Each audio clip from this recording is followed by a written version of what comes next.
Welcome Temple University Japan campus. I'm Robert Dujarric from ICAS. Brevity is the soul of wit, so I won't bore you with introducing our very distinguished speakers because you've already read their biographies.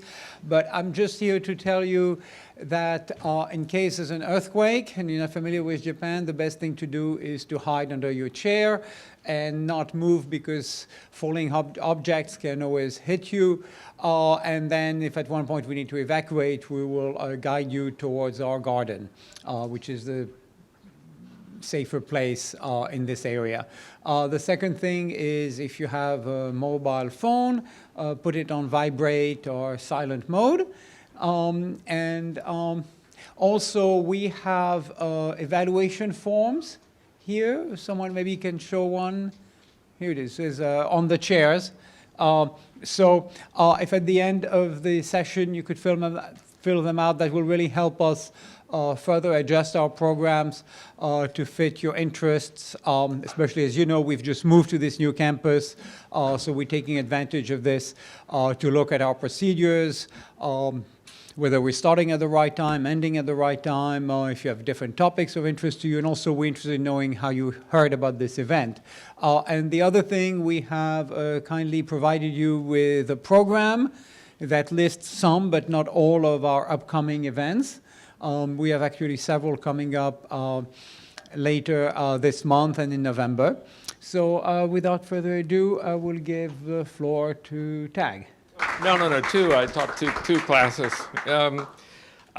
Thank you, Robert. I was asked shortly before before we started how long it has been since I actually lived in the United States. And I had to confess that I haven't actually lived in the States since 1983, which is a long time.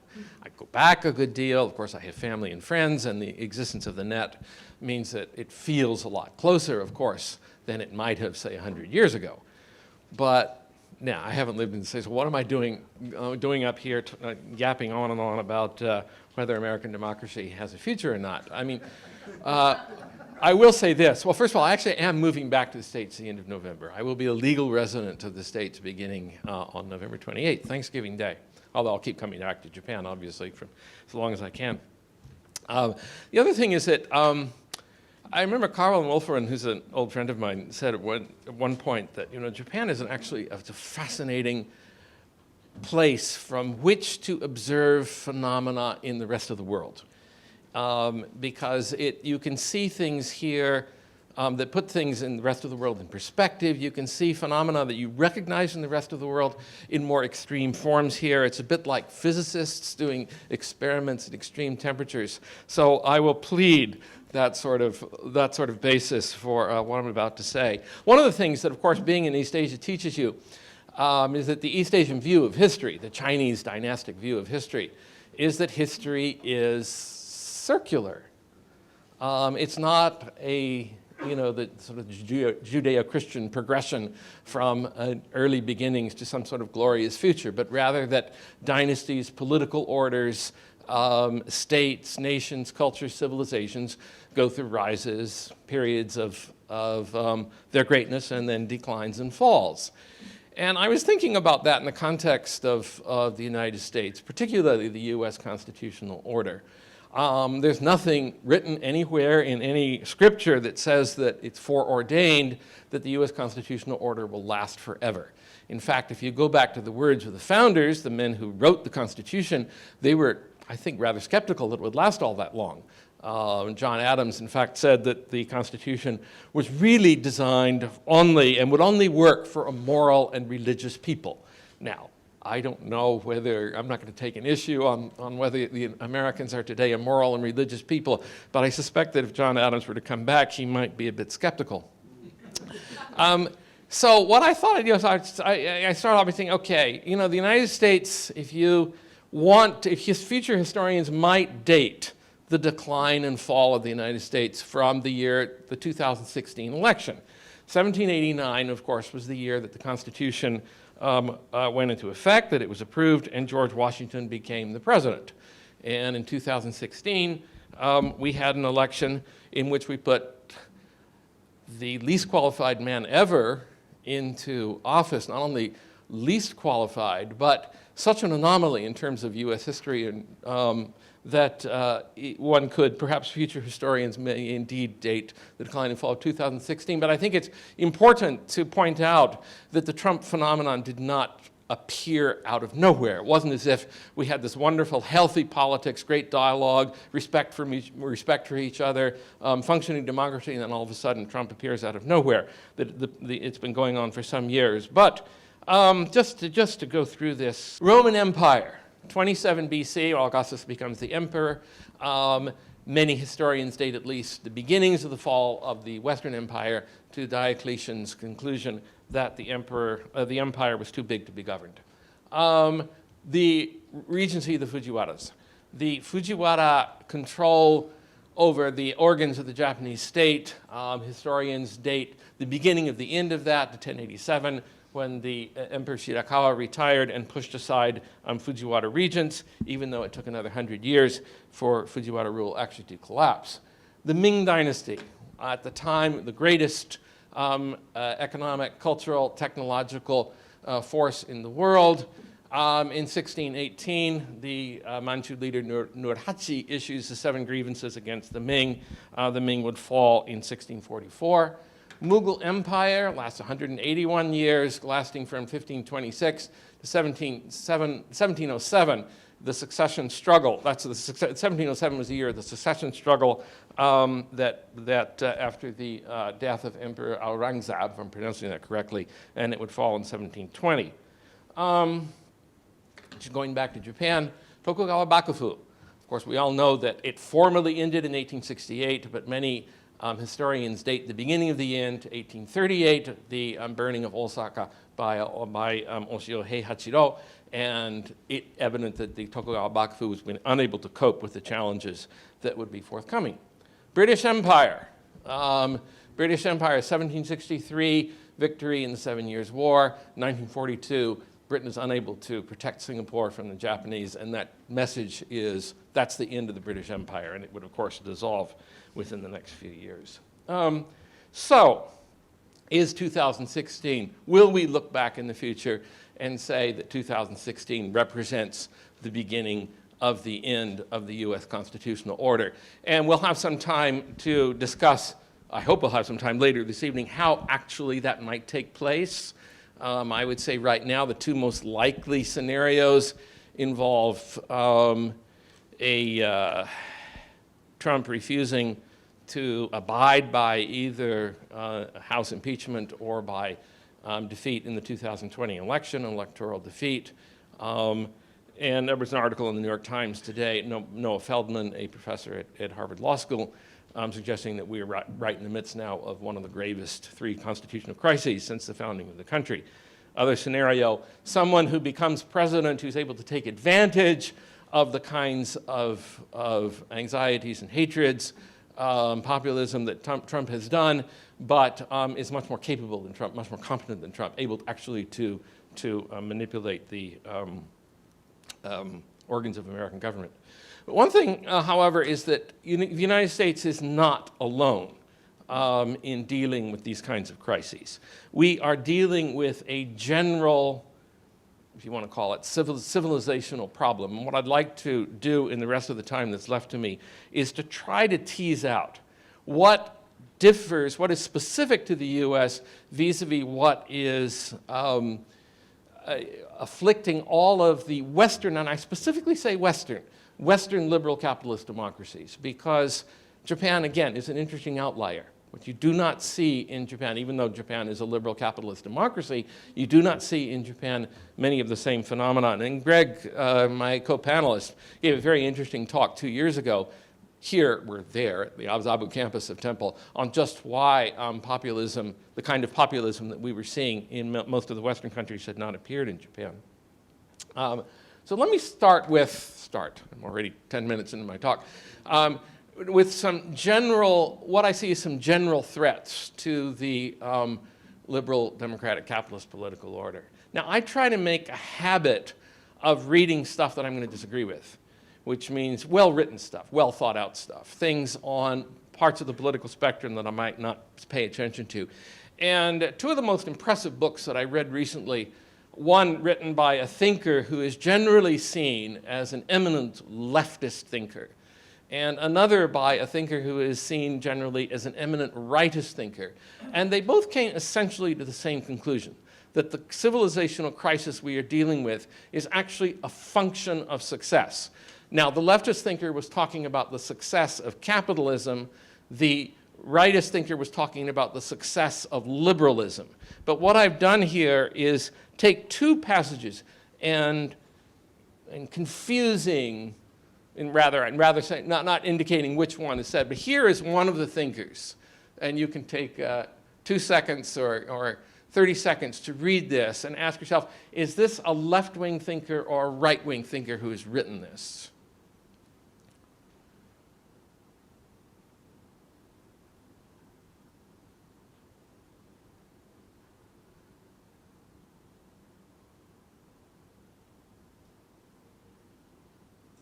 Everybody had a chance to read it? Okay. Here's the other thinker.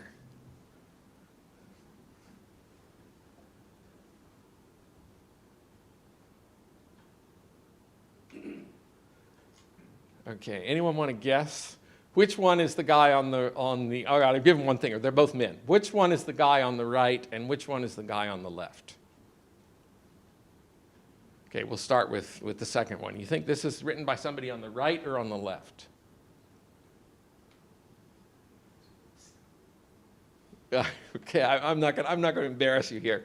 The first one, the earlier one, that was written by Wolfgang Streeck, who was identified by The Guardian as the most interesting person on the most urgent subject of our times.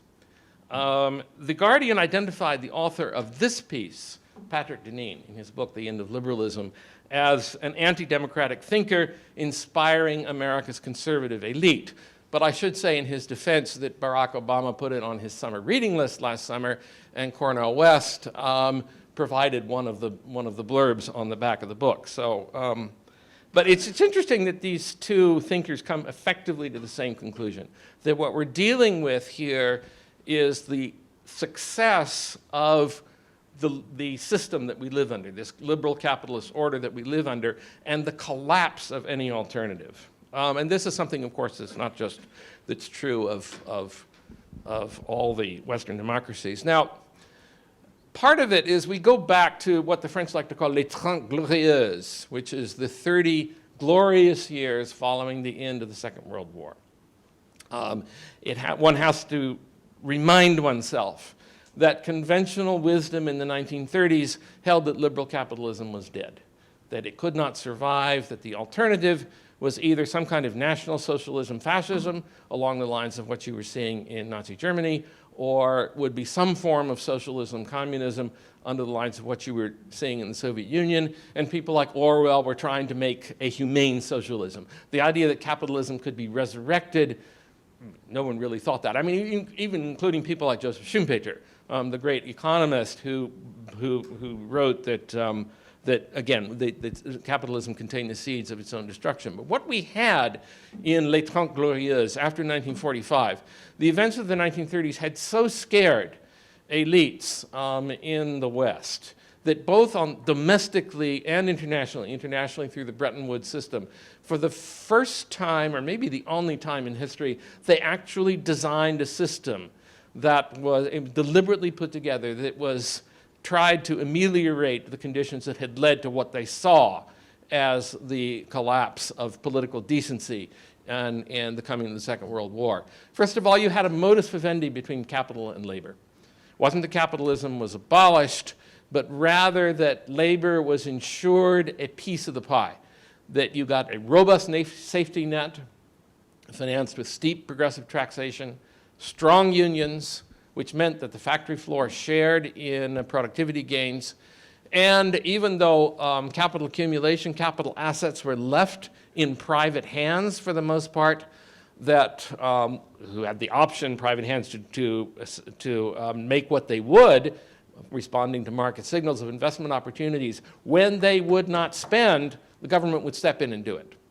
Internationally, we had a regime of relatively free-ish trade, but that coincided with a regime of fixed exchange rates, highly restricted cross-border capital movements, and what amounted to national fortress financial systems and heavy restrictions on immigration. This system broke down in a series of crises, almost an unending chain of crises. But I've highlighted the three most important ones. The first one, the collapse of the Bretton Woods system, followed by the OPEC price hikes, which was effectively an attempt by OPEC to recapture its lost purchasing power. The proximate cause of that, I've mentioned two here. One was the appearance of inflation in the 1960s, which was, again, an attempt by governments to satisfy both capital and labor. They could not. Capital was becoming more restive. You could argue people on the right that the unions were becoming greedy, whatever. The appearance of inflation, exacerbated, of course, by Lyndon Johnson's attempt to finance the Vietnam War without paying for it through higher taxation. You also had the appearance of East Asian capital accumulation, specifically Japanese, but also by that point Korean was becoming Korean and Taiwanese. And what was destabilizing about the Japanese economic model was that the Japanese were targeting industries for dominance that already existed, capacity already existed in the Western world, but rather what the Japanese companies were doing was saying, we can make this particular product, whether it's a motorcycle or a an earth-moving equipment or a piano or what have you. We can make it at a higher quality and a lower price. And the system was set up to do that. I have to move fast. Okay, so that was the first crisis. Then you had the second major crisis, the reaction of which was the combination of the New York Stock Exchange crash and the bubble economy in Japan. The U.S. reacts, not just the U.S., but the major countries react with deficit spending. Ronald Reagan discovers that it is possible to run large deficits without paying immediate economic costs or indeed political costs. But there is ultimately a price to be paid. First of all, the results of the Reagan Revolution, the deliberate legislation of large peacetime deficits, was to destroy the competitiveness of much of American industry. That turned into a political problem. The Japanese were pushed, along with a few other powers, into lowering their currency rates. It didn't work. The result was the stock market crash. I wrote a whole book about it, but I only have 2 minutes, so I can say it. If you want to read about it, you can read the book.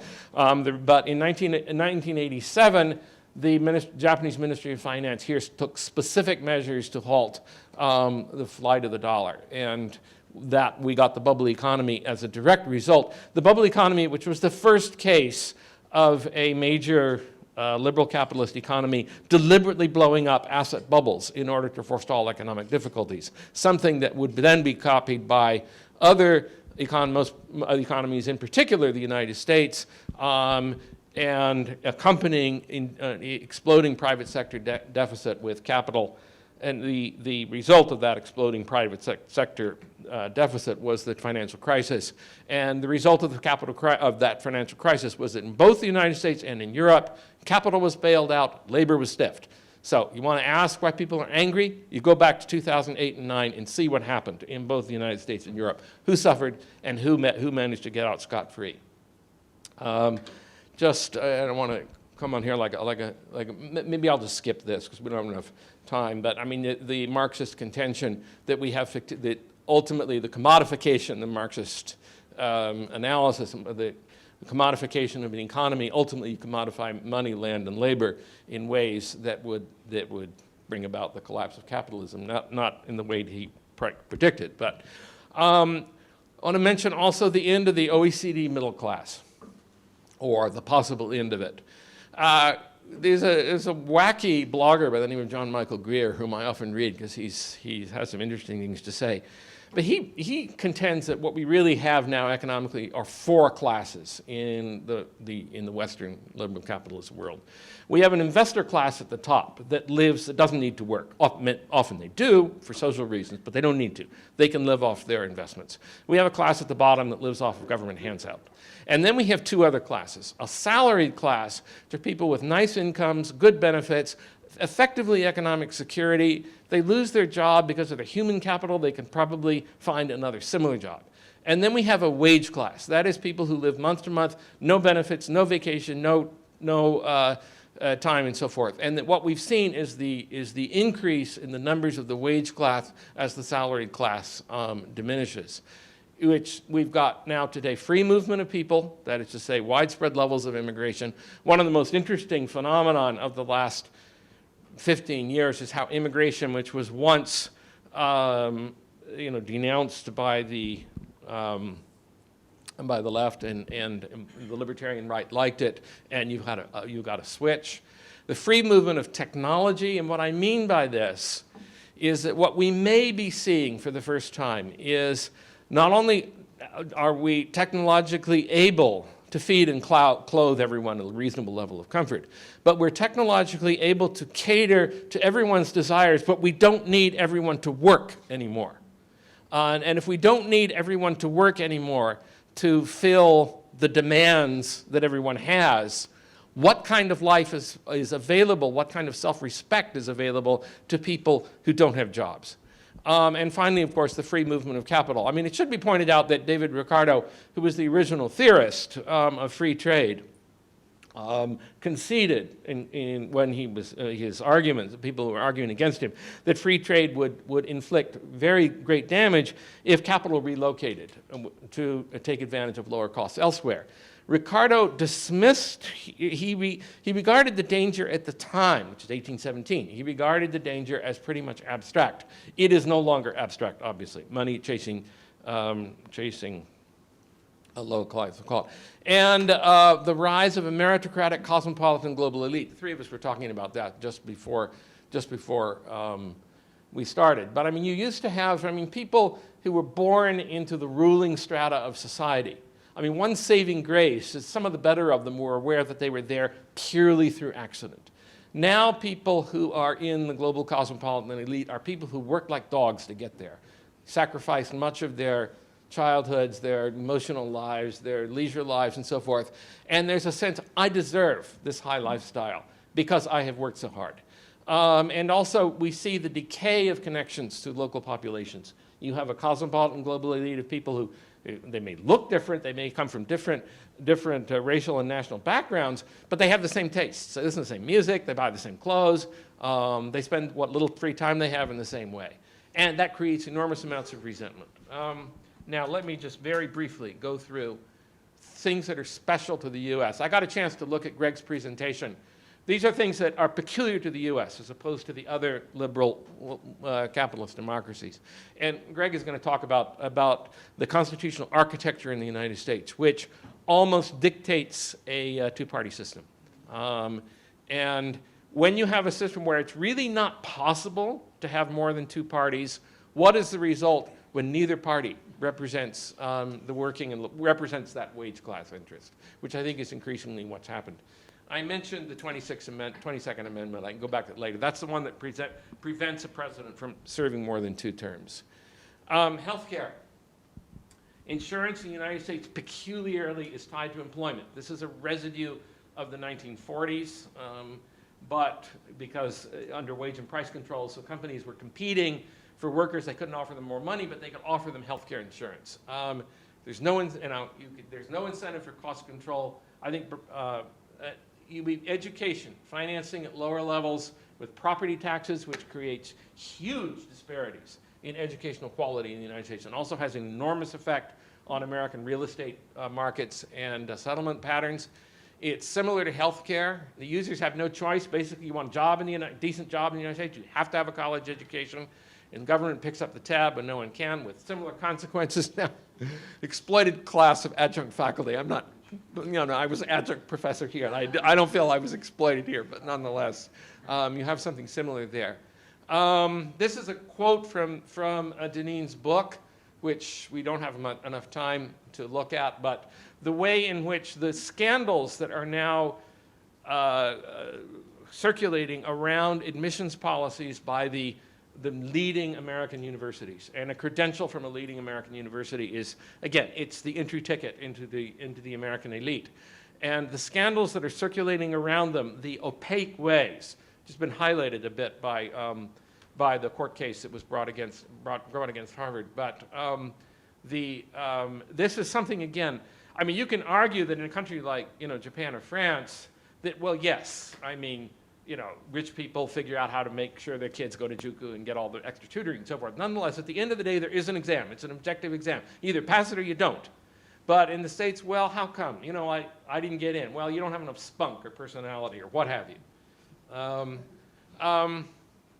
This has great political consequences. When you have the political education for liberals now taking place on campuses that are isolated. And again, I don't have enough time, but Stamped from the Beginning, a title of a very interesting book by Ibram X. Kendi on the history of racism in the United States. It's originally something that Jefferson Davis, who was the president of the Confederacy, said in 1860, that, there's, again, what's happened, the African-American experience in the United States is not really duplicable anywhere else. There's no other country that has something quite like it.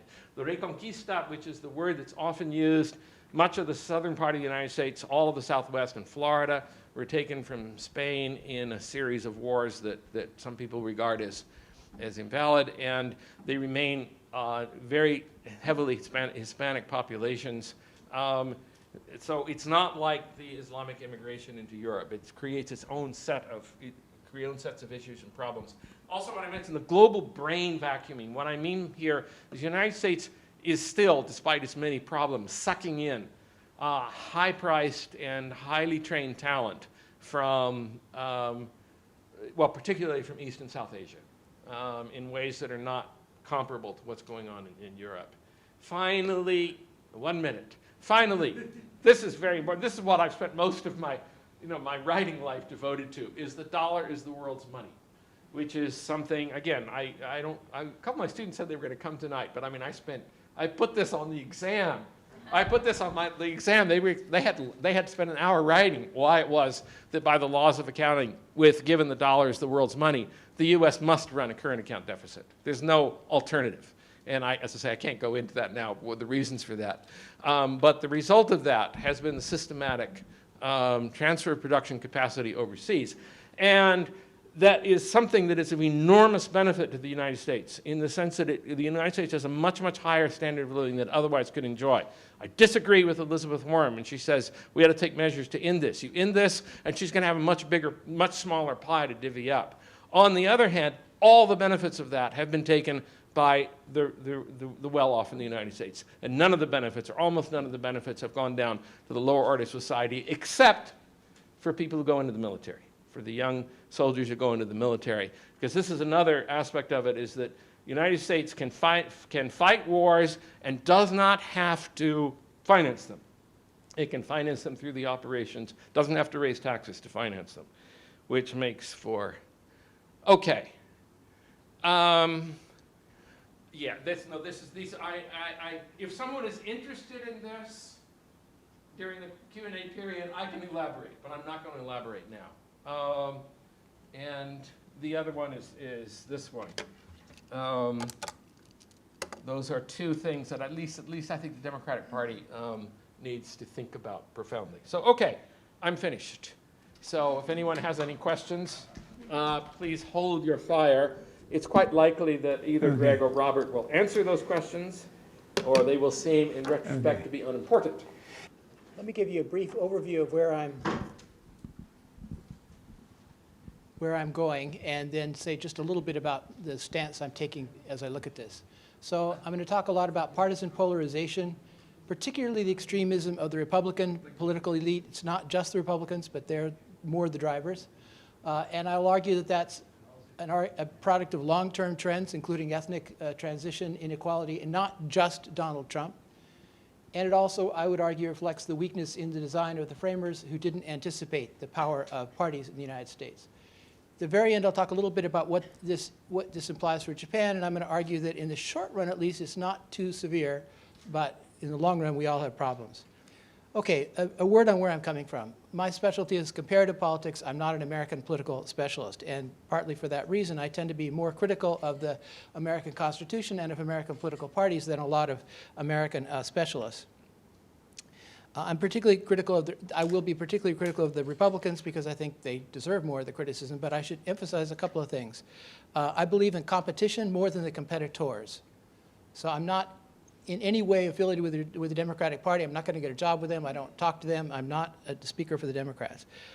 For what it's worth, I grew up in a household where my father was a Main Street, small-town Republican. My mother was a New Deal Democrat, so we had lots of debates at home. I've lived in 2 states with democratically controlled, dominated legislatures, and I am concluded that that's not a good thing. So I am not Cato the Elder saying Republicans must be destroyed, because, as Tag mentioned briefly, we have a presidential system and a first-past-the-post electoral system. The U.S. tends to have a 2-party system. It's not absolute, but it's a very strong tendency. Therefore, we can't destroy the Republicans. We hope that they can reform themselves. So that's where I'm coming from. Okay, many of you know the basic framework of the American system as James Madison designed the Constitution. His aim was not to make an efficient government, but to avoid tyranny, and to, in particular, to constrain the ill effects of ambition and faction via checks and balances. And he did that in a number of ways. We created a large country which would have many factions, reserved a lot of power to the states, particularly the 10th Amendment does that, have a bicameral system, Senate and House of Representatives, with different electoral systems, and above all, the separation of powers and checks and balances. Now, the idea of separation of powers, that the president should be, that the executive branch should only do executive things, the legislature should only do legislative things, that goes back to the French thinker Montesquieu. But the idea of checking and balancing is a little bit more Madison's own. The emphasis comes from Madison. And he emphasized the idea of checking and balance by branch. The legislature would have interest as a legislature, which would make it want to hold off against the executive and vice versa. So in the famous Federalist Paper number 51, he says, but the great security against a gradual concentration of the several powers in the same department consists in giving to those who administer each department the necessary constitutional means and personal motives to resist the encroachment of the others. But that's based on branch. And here's Madison. Great guy, but not perfect. And in fact, this approach implies that you need compromise to pass laws and budgets and to nominate officials, and that's why political scientists often say this is not so much separation of powers, but the sharing of powers. And in a particular problem that's become increasingly clear is that the checks and balances among branches can be overcome by partisan ID. So if you ask Mitch McConnell, are you a senator or are you a Republican? Well, he's both, but ultimately he's more of a Republican. He goes with Donald Trump, even though Trump is in the other branch, because they're both in the Republican Party, and Trump leads the Republican Party. And presidents tend to have long electoral coattails, as we've seen with Donald Trump. If he opposes somebody, that person is likely to be in big trouble in a primary election. Now, a lot of conservative theorists have argued that this is a good thing. Madison was right. If they can't agree, good. They won't pass anything. There's an inherent small c conservative tendency to think that if people can't agree on something, it shouldn't be done, the government shouldn't be doing so much anyway, that's a good thing. In practice, most people, and actually including most conservatives and most Republicans, don't really believe that. The government has to do a lot of things, there are a lot of demands, there are a lot of things changing in society, it needs to respond. So that leaves a problem. Now, if you have to compromise, but the branches and the parties may be opposed to each other, what do you do? Well, you can avoid polarized gridlock if one party controls all 3 branches, which sometimes happens. But of course, that defeats the idea of the checks and balances. Or the parties might not be too polarized in their views, and they might be appealing to independent or centrist voters. I'll talk more about that in a second. And to some extent, if there's an elite agreement on some of the rules of the game and even the amok no ryokai, the sort of tacit agreement on things, then that might help smooth cooperation. And the fact that the system for a very long time was the domain of wealthy, older, white men meant that it was a much smaller group that more likely to have Protestant men who were likely to have similar ideas. But what happens when the partisan polarization surges and the norms weaken, which is where we are today? I would argue that the US Constitution is underspecified and sometimes undemocratic, and that can cause real problems. The obvious one is the disproportionality of the American Senate and the rural bias, which gives a huge advantage to the Republicans. I'm from California, which has about roughly 80 times more residents than, say, Wyoming on the Republican side or Rhode Island on the Democratic side. The Senate's power to give advice and consent on presidential nominations is really unclear. What happens, what does it mean to give advice and consent?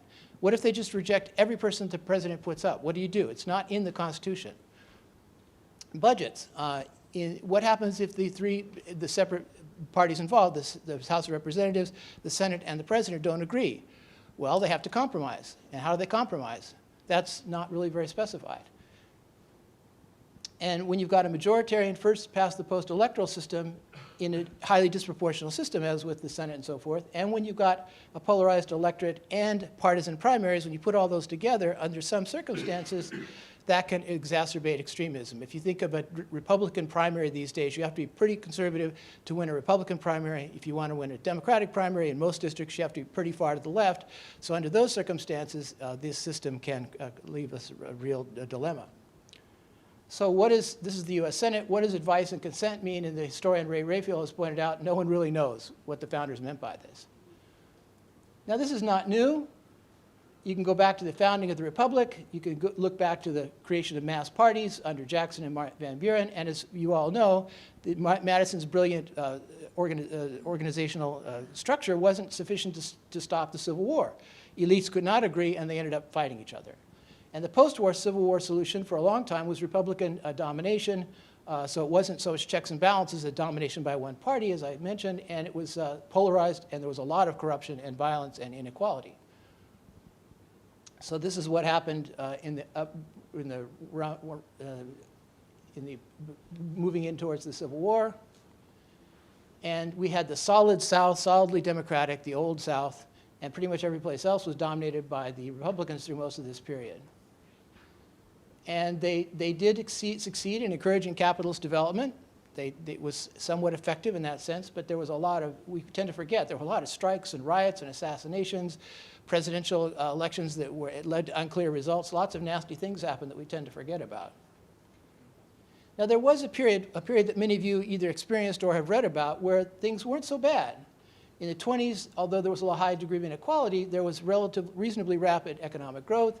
And from the 30s to the 70s, basically the Democrats dominated, but in a system where there was a lot of cooperation, because first the Americans fought the Depression, then they worked together to prosecute the war effort, and then from the 50s to the 70s, the 30 glorious years that Tag talked about had a fairly high degree of shared prosperity and cooperation. Importantly, from American politics, and during this period, you had a three-party system. So in the South, you had that southern belt that was solidly Democratic. That was white Democrats, of course. Blacks were not allowed to vote, essentially. Socially conservative, but economically liberal, included lots of poor white people. You had Northern Democrats who agreed on being economic liberalism, but were socially more liberal. And then you had the Northern Republicans who were more conservative on economic issues. And so there was a certain degree of fluidity. The Southern and Northern Democrats could go back and forth and form alliances with the Republicans under certain circumstances. Notably, the national media were limited by particularly as people began to rely on radio and TV more than newspapers, those were relatively neutral because the electromagnetic spectrum is limited, the government regulates it, and it basically said, don't play politics. This is a scarce resources, we give it to you on the grounds that you be relatively neutral. But since 1964, we've seen a huge change, and we've gone basically from three parties to two.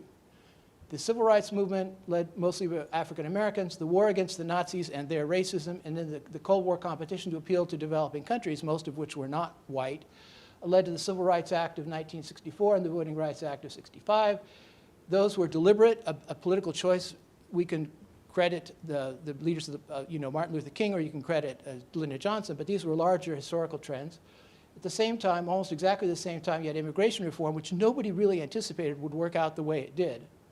And the expansion of the welfare state, which in turn renewed the debate over the size of government. So for a long time, Republicans were sort of under the thumb of the New Deal coalition, but then they started really getting their backs up. At first, Goldwater failed, but by Reagan, they succeeded. Also important is something that is related to what Tag talked about, which is the victory of the top 1% and the great sort, where people more and more live with people like themselves economically and socially. So the Democrats are in cities, the Republicans dominate the states.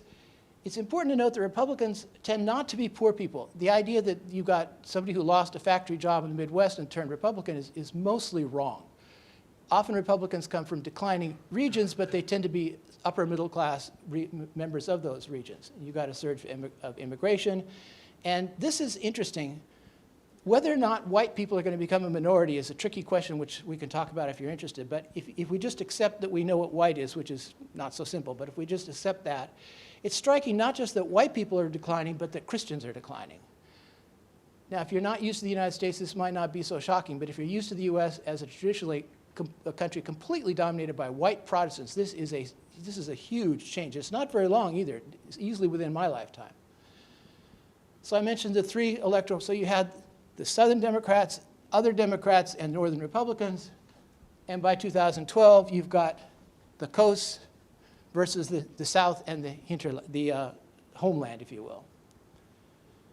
And here's the key change. From 1968 under Nixon, this Republican Party started appealing to Southern whites. They realized that they were very dissatisfied with the civil rights movement.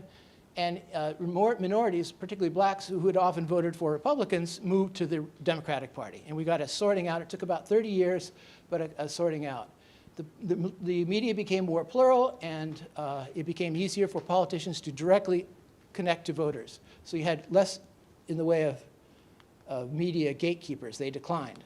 Now, Reagan held this together for a while, but the Republicans moved to much more extreme policies on taxes and guns and abortion, even though public opinion didn't change very much.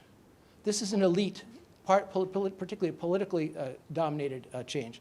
And then you get the loss to Obama in 2012, which sparked a debate in the Republicans, but the attempt to rethink particularly immigration policy completely failed. They gave up on that. So they doubled down. The influence of donors and the rich pushes the Republicans to advance unpopular policies. If you look at public opinion on minimum wages, taxes on the rich, and gun control, and a whole range of issues, the public is closer to the Democrats than to the Republicans, but the Republicans can't move because their activists, their party leaders, and their donors won't go with there. And that has pushed them further from public opinion. They've also rejected bipartisan cooperation. In the early 1980s, was it? Grover Norquist essentially forced Republican politicians to take a pledge.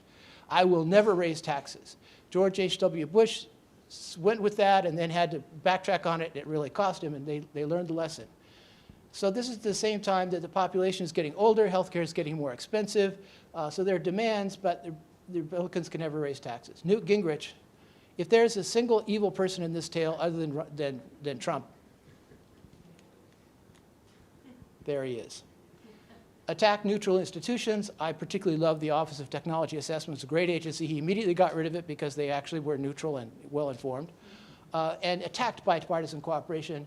Dennis Hastert, he's another not-so-nice guy, former leader of the Republicans, said that any bill must have majority Republican support. In other words, we won't cooperate with you unless we already agree with it. You have to cooperate with us. We won't cooperate with you. So if you take unpopular positions and the group that you appeal to is declining, you have to do something. And Republicans, even before Trump, were appealing to white nationalism to some extent and resorting to undemocratic methods to repress the vote. Of course, those got worse under Trump. This is very, very helpful, I think. So as recently as 1994, most voters were in the middle. Lots of Republicans were relatively liberal. Lots of Democrats were relatively conservative. The two parties' median positions were pretty close together. If anybody's ever heard of Anthony Downs' Economic Theory of Democracy, there it is. This is the average voter. And by 2014, there's a little bit of change, but not much. 2004, sorry. But once we move to 2014, there's a massive change, and we get two humps. And most Democrats, the most liberal people are almost entirely Democratic. The most conservative people are almost entirely Republican. But still, there's a fair amount of overlap. But if we look at the politically engaged, that's not just the party leaders, but even people like you and me, 1994, there's a bigger gap between the two, but still a lot of overlap.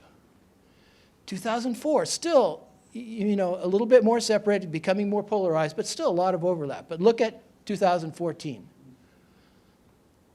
The very far left is almost entirely Democratic. The very far left is almost entirely Republican. And very importantly, there's not much overlap. So basically, why do you cooperate? Why do you cooperate with the other side if it's not going to appeal to any voter?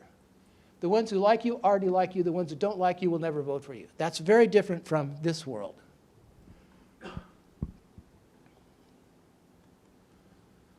So Trump obviously appeals even more nakedly to white, Christian, less educated, his educated base, and it's surprising how many traditional Republican policies he's just overturned, and his base is happy to go with them. And they're opposed to immigration as opposed to welcoming it as capitalists used to. Hostile to international trade and investment, soft on Russia, what a huge change that is, and suddenly unconcerned about budget deficits.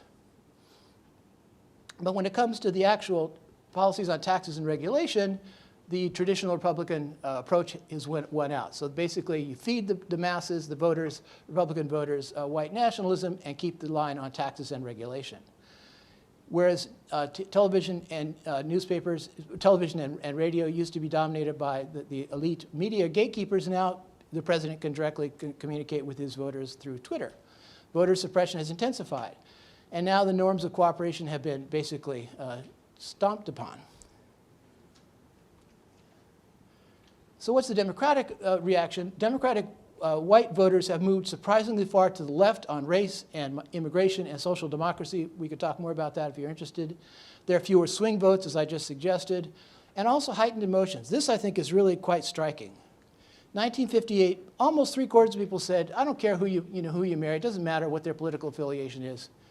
And now almost half of people say, I would be upset if my child wanted to marry somebody from the other party. So we've got divided government and now this impeachment inquiry.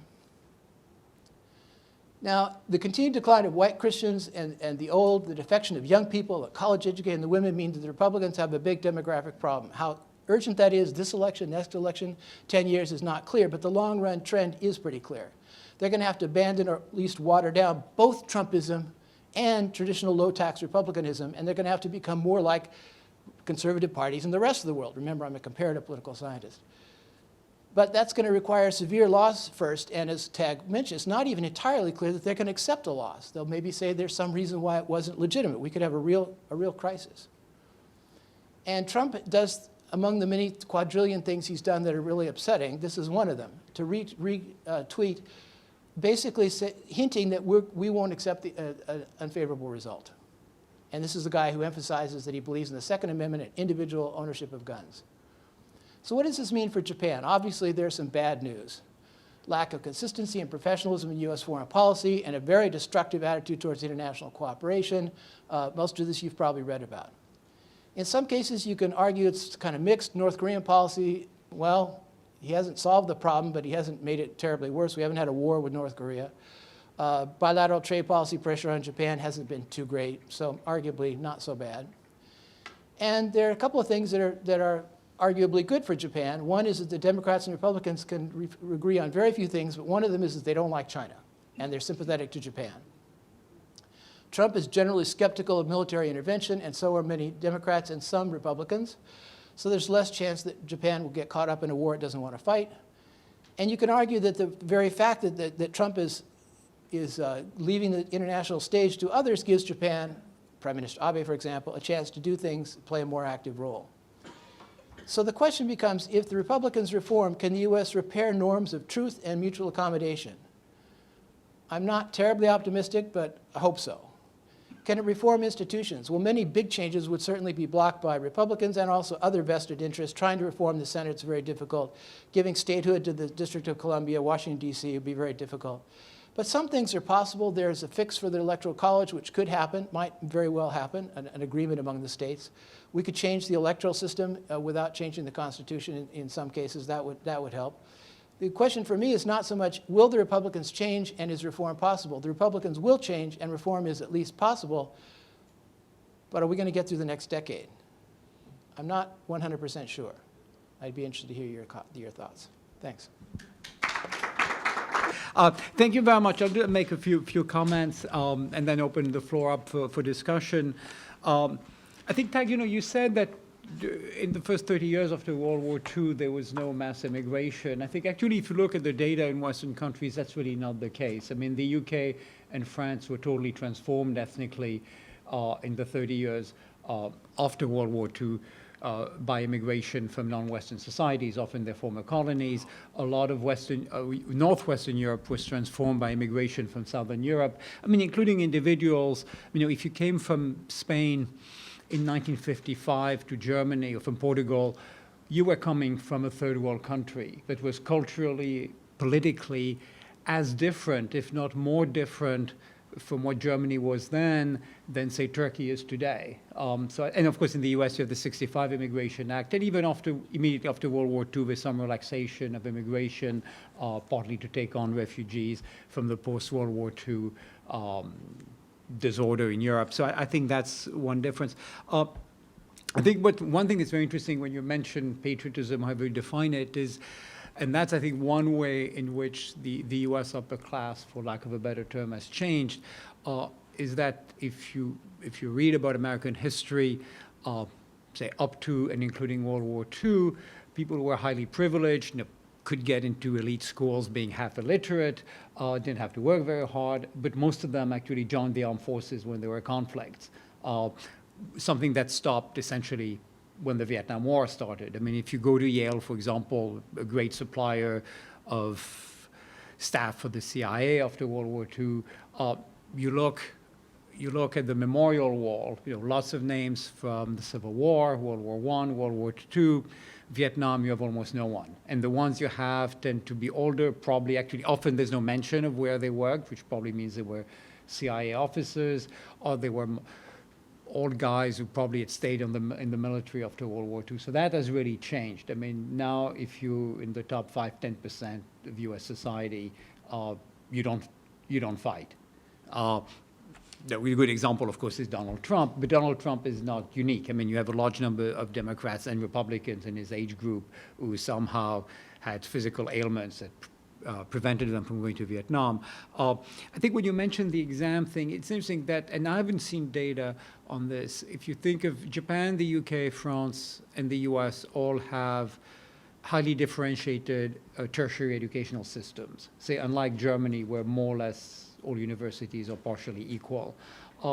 I am not totally sure, and I haven't seen the data, that the US system yields something that is more unfair. The process by which it yields this is different, and it's opaque. It probably gives a particular advantage if you're in the top 1 or top 0.1% of the population. But I'm unclear as if you look at like the top 10% of society, you looked at Japan versus UK versus France versus the US, whereas if the unfairness is higher in the US. But as you say, it's hidden. At least in Japan, you can say there's an exam, but what's behind the exam, I mean, it's very hard to get into an elite Japanese university if you went to a public school in a provincial town and you couldn't afford juku.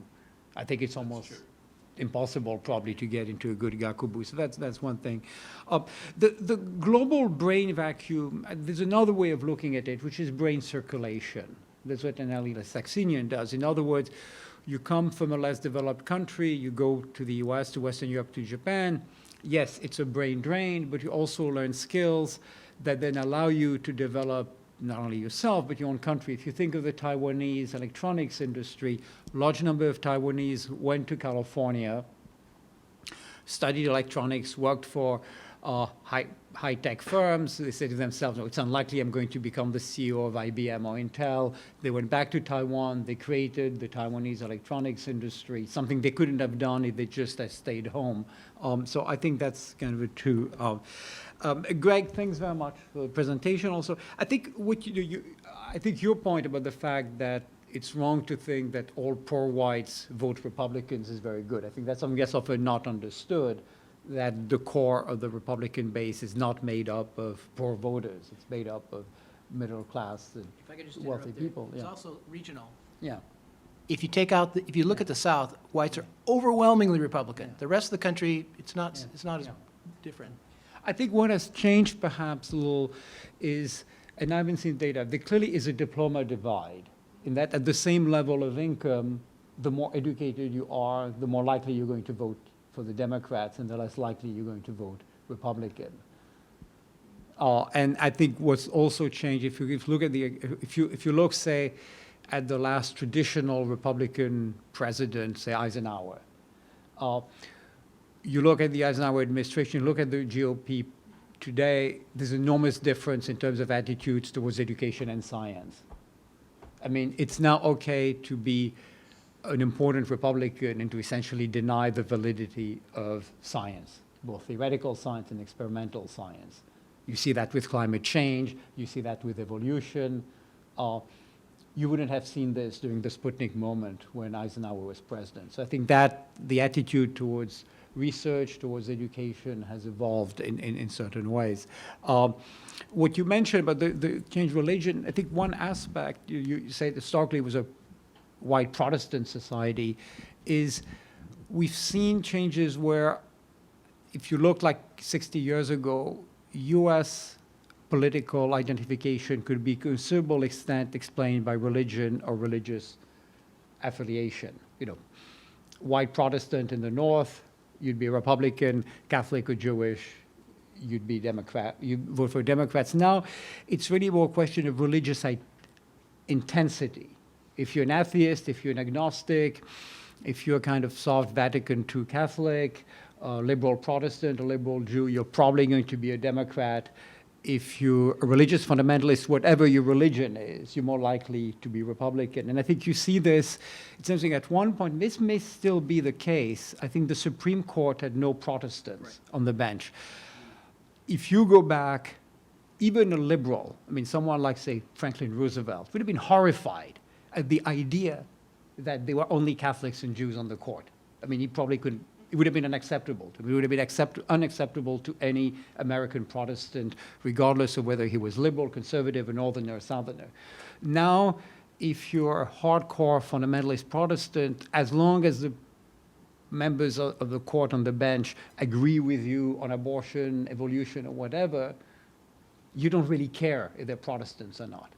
Whereas the issue of them being Catholic would have been very big, and I mean, that's why Kennedy's election was so important. That's really the main comments I had. Thank you very much for your presentation. I'm Makoto from the University of Tokyo. I have a question.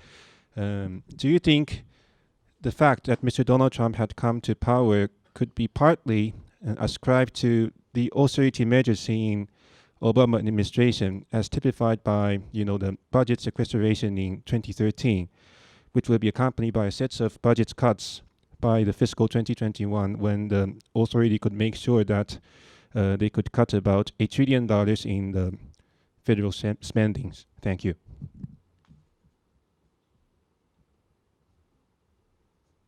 Why don't you go first?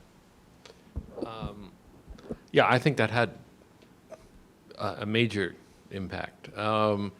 When Obama was elected in 2009, he had more political capital than any politician or any American president since 1964, when LBJ won the 64 election. And even though I voted for him and was very enthusiastic, basically he blew it.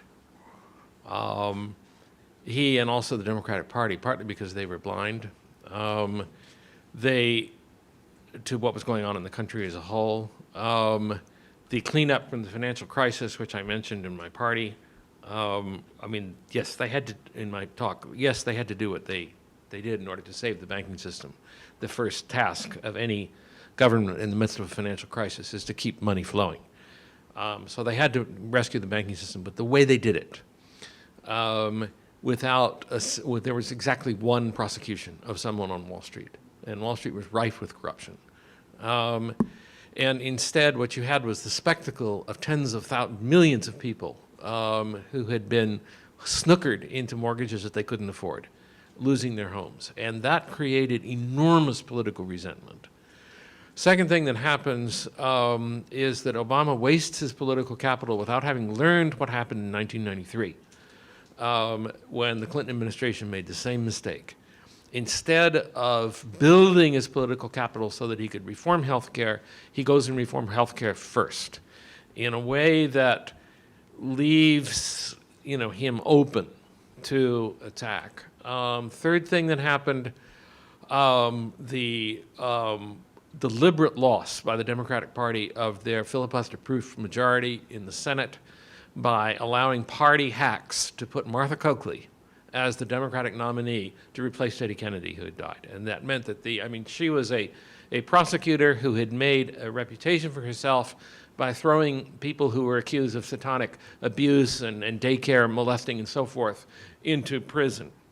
She was an enormously unpopular person, but it was sort of a precursor of what would happen, the way the Democratic Party elite would, for example, engineer Hillary Clinton's nomination in 2016, which led directly to Trump's victory, or the way in which Tulsi Gabbard, who I'm supporting this time, Tulsi Gabbard is being kept away from the Democratic debates today. We've still got a problem with, Greg was hard on the Republicans, so I'll be hard on the Democrats. And I think that the result of that was the growth of the Tea Party in 2010. The Democrats really did not know what hit them. Greg's nomination for the most evil American politician is Newt Gingrich. I would say Mitch McConnell. But Mitch McConnell, whatever, he's an evil guy obsessed with reactionary beliefs and values, but he's an extraordinarily astute political tactician. And he played a very, very weak hand extraordinarily well. And Obama didn't know what hit him. One of the problems that we had was Obama was extremely inexperienced. He'd been a state legislature. He got to be president because he made pretty speeches. 8 years later, he was showing signs of developing into a capable leader. But this is why I mentioned, the mischievous 22nd Amendment. This amendment was passed that prevents an American president from being reelected more than once. It had no effect until 2000. Until in 2000, Clinton had approval ratings of more than 60% and would have been elected in a landslide. Again, Clinton was somebody who arrived in Washington without the requisite experience. The last president we've had who had, what you could call as real political experience before he became president was H.W. Bush. Clinton is elected without political experience, but Clinton was learning fast. And, we would have, if it hadn't been for that amendment, things would have been so much different, I think. And also, probably Obama would have won re-election in 2016, but that's a bit of a side issue. But yes, in answer to your question. Did you want to? There's a debate among sociologists and political scientists about how we should characterize the shift to white nationalism in the U.S. and populism more generally. In the case of the U.S., which again is somewhat different from other countries, the racial situation there is different from pretty much any place else. The evidence on balance tends towards the racial cultural view. There's still a debate, and probably these factors are intertwined. But to me, there was coincidence. In 2008, two things happened. Obama was elected, and we had the global financial crisis. Yeah, but Obama would not have been might not have been elected had it not been for the global financial crisis. Maybe that's. Yeah, George W. Bush administration was blamed, and correctly so, by much of the public for the crisis, and their handling of it, following the handling of Katrina. We can debate that at greater length, but the result was Obama did win, and it's pretty clear that a lot of people were just not comfortable with Obama winning. A lot of whites were not comfortable, and they quickly moved in a more Trumpian direction again before Trump was on the scene. So to me, what's important about 2008 is twofold, but at least as much it's about Obama as it is about the global financial crisis. But I don't, not to deny that its importance. I was in the U.S. in 2008, 2009, or 2009, 2010. Anyway, I was there for 2009, and I think people forget, particularly Wall Street bankers, who are generally intelligent people, they don't seem to have ever understood just how angry the public was. And if this happens again, it won't be pretty. It will not be as easy as it was. They will not get off as easy as they got off last time, for sure. I might also mention that the best book on the subject politically about what the failures of the Obama administration in reacting to the financial crisis is Thomas Frank's Listen Liberal. Some of you, Thomas Frank's the original author of whatever happened to Kansas, which is how the Republican Party became so extreme. And then he does that analysis again too. He turns that analysis, analytic spotlight, on the Democrats in 2009. And yeah, I recognize that there were a lot of people who, a lot of people are uncomfortable with the idea of, this black liberal in the White House, but that doesn't explain the large number of voters who voted for Obama and then voted for Trump. There's enough there so that if the Obama voters had not voted for Trump, Trump would not be in the White House. Sorry, I'll just one brief addition. Actually, two brief additions. Number one is, let me be a comparative political scientist again. The evidence is quite strong that after 2 terms, parties tend to lose. No, that's true. So that's sort of apart from the Republicans and Democrats and economic cycles. So that's to be kept in mind.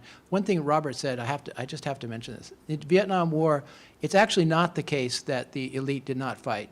They didn't fight so much in the Army, they didn't fight so much in the Navy, but a lot of pilots were white elites, and a lot of them died. So the rate of death was actually not lower than it was for poor people, but they were somewhat segregated. They weren't fighting in the swamps. Where did these pilots, a lot of them must have been U.S. Air Force Academy grads. But also the Yeah. Ivy Leagues even. Oh, okay. Hmm. Okay. All Yeah. throughout the elite. But Okay. yes, of course, Thanks. the academies too. Yeah, I think that's in terms of where I mean, if you think of World War II, you have a lot of men who even leave college to go voluntarily, in many cases, to join the armed forces. But one last thing, Yeah. last thing.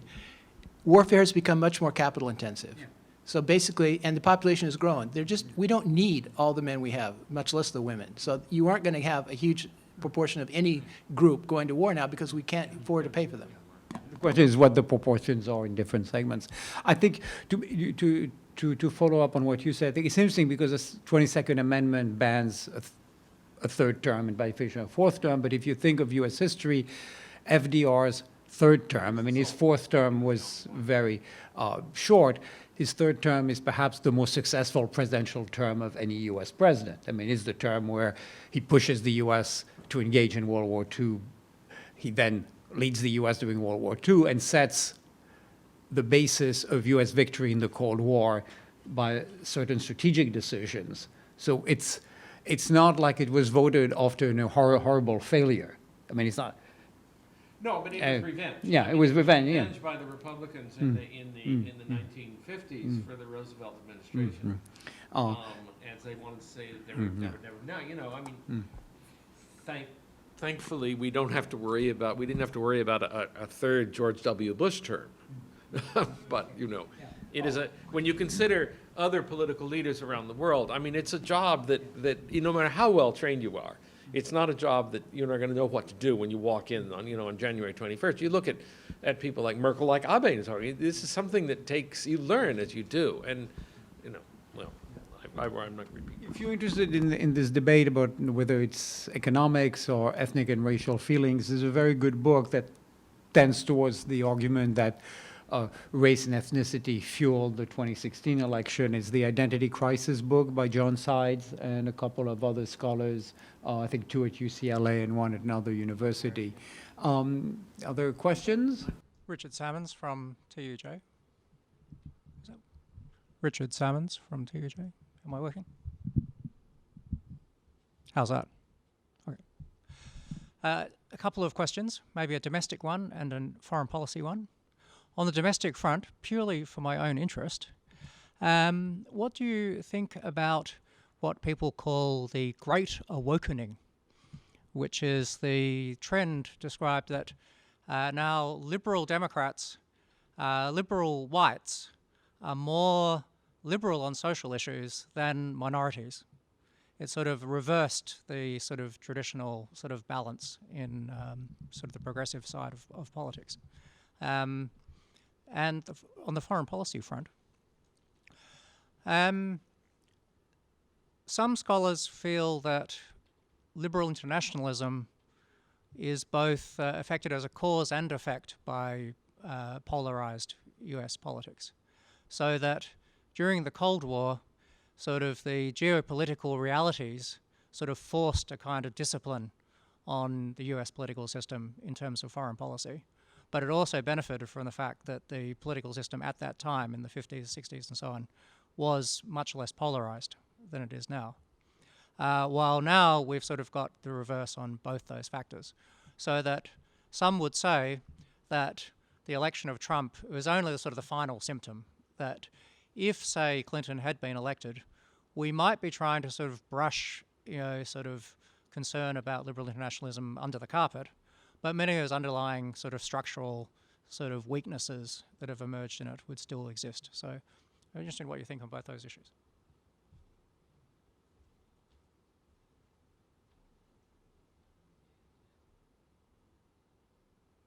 Let me pick up the domestic thread. You're right, and it makes for an odd coalition. Because of the structure of the presidentialism plus the first past the post, we have two parties. But that doesn't mean the society is simpler. There's always lots of different groups in society. In Europe, with the proportional representation, you can see them. They show up as individual parties, and then they have to cooperate in a cabinet. In the United States, the parties look uncoordinated and unreasonable, irrational, but that's partly just a function of the fact that if there are only two of them, each of them is going to be diverse. So each side criticizes the other for being illogical, but that's inherent. So now we've got well-educated liberal whites and generalizing here, less well-off minorities in one coalition, and the people in the middle and the very, very, very top on the other coalition. These are weird coalitions in both cases. One thing I think is worth mentioning is that if you, as you mentioned, the whites, liberal whites are the only group which is now more critical of their own racial group than of others. That's new and unusual. But if you do surveys, you find remarkably strong disapproval of political correctness. I'm in a university. There's a lot of political correctness out there, and I'm actually sympathetic to a lot of it. I think a lot of the opposition to it is wrong-headed. But there's no question that there's a lot of game playing going on. And it's surprising how widely that is disliked. And I think Democrats who are in their own circles, academics and policymakers in Washington, New York, and LA, may not recognize how much they're out of tune with these less engaged voters in particular. But even many engaged voters don't like, just to take one example, how long can LGBTQ+++, how long can it get before people just refuse to say that? And if you say a colored person, you're an evil. If you say a person of color, you're woke, and that sort of thing. We navigate that, right? Because we follow the news. But people who don't navigate it don't like being tarred because they don't catch up with the latest news. And that's very common. I think that's a real danger for the left. Yeah, that goes directly to my penultimate slide, which was the quote from Orwell, which is that the left is a lot of left-wing writing is playing with fire by people who don't know that fire's hot. Now, he was writing in a different time, but the obsession with identity politics, sort of the reversal of which is now conventional among much of American campuses, when I also had the Mark Lilla quote, the reversal of the Martin Luther King dictum. In fact, what really does matter is the color of your skin, not the content of your character. And that this is identity politics. And I started off by talking about how Japan is a great laboratory, because Japan is a place where you see identity in something close to its purest form. And it's also, progressive, because I've written about this and thought about it, I realize that progressive champions of identity politics in the United States really are ignorant of its roots, because it emerged out of German nationalism. It was the deliberate construction of a national identity out of a hodgepodge of principalities and a searing inferiority complex towards France that led to this construction of identity. And the key figure was the composer Richard Wagner, who reigned over European culture. Most people have forgotten this, but who reigned over European culture in a way that no single figure has since his death. And he set down the identity or the essence of identity politics in a nasty little book called Judaism and Music, which is one of the most influential books ever written that no one reads anymore. What he set himself the question in that book: why is it that Jewish composers cannot write profound music?